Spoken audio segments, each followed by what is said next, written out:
Hey guys, this is Coach KP and today we are going to talk about laziness.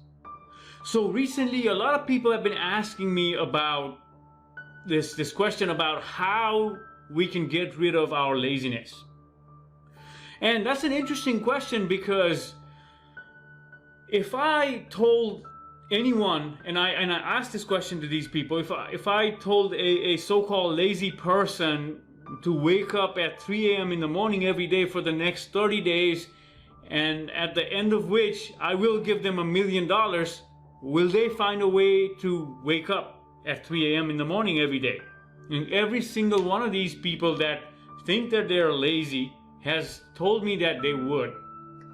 So are they really lazy, right? So the question is, whose version of laziness are we inheriting, or have we inherited so that we think we're lazy when in actuality it's not that we are lazy, but it's just the fact that we have inherited this conditioning from other people that we should be doing what they think we should be doing. And that's the reason our heart is not in it. So let me give you an example. It's a little tricky.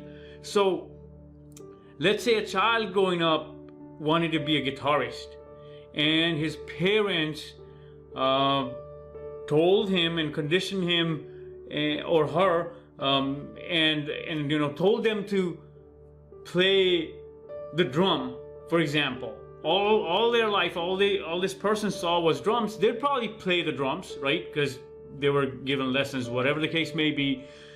But they would feel at some point that this is not their calling. You know deep inside that this is not where your heart is, and you really want to play that guitar, but you've been playing this drum. Maybe you're making a living off of it, but your heart's not there, and at some point you will experience this thing that we now know as laziness. So what ends up happening is we'll be mediocre at playing the drums, and our parents would tell us at times when we just want to unwind and not have to think about drums, they'll tell us that you're being lazy. And now you go find a life coach and ask them what you can do about this laziness.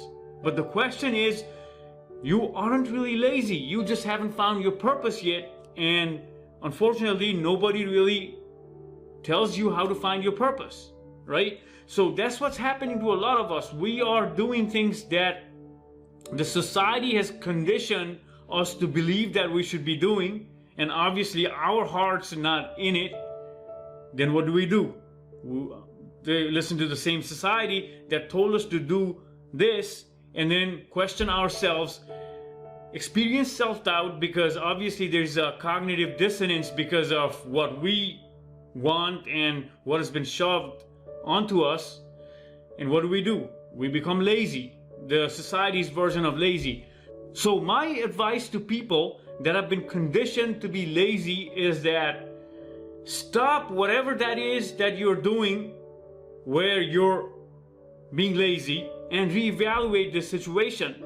Is your heart really into it? Are you really doing what you want to do and not what everybody else in the society wants you to do or thinks that you should be doing with your life, right? So that's the key in removing the laziness, because everybody has a purpose and everybody's good at something. Everybody's really passionate about certain things, and we just need to find that. And again, sitting home and playing video games may not be that, even though everyone kind of likes that. It's addictive. So we have to reevaluate and think that whatever we are doing is really productive. And of course, I give an example of video games, but maybe that's really your passion. There's people that are doing really well doing video games, playing or making them or whatever the case may be. But is your heart really there, or is that your escape mechanism?